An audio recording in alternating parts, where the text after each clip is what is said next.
আসসালামু আলাইকুম। Hi everyone, welcome back to my channel Anika's cooking zone. আজ আমি আপনাদের সাথে শেয়ার করব নতুন একটি রেসিপি।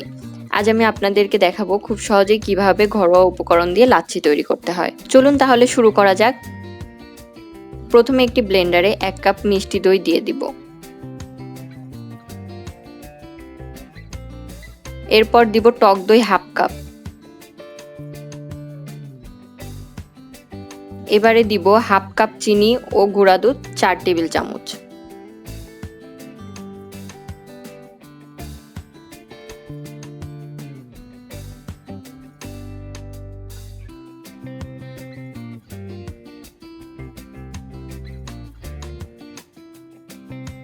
এবারে ভালো করে মিশিয়ে নিব। মেশানো হয়ে গেলে দিব 1 কাপ ঠান্ডা পানি।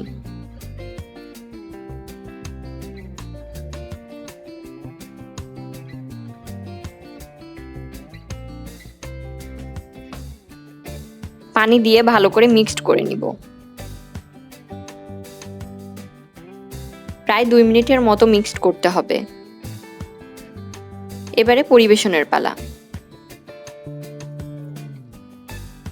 আমি 2টা গ্লাসে লাচ্ছি ঢেলে নিয়েছি।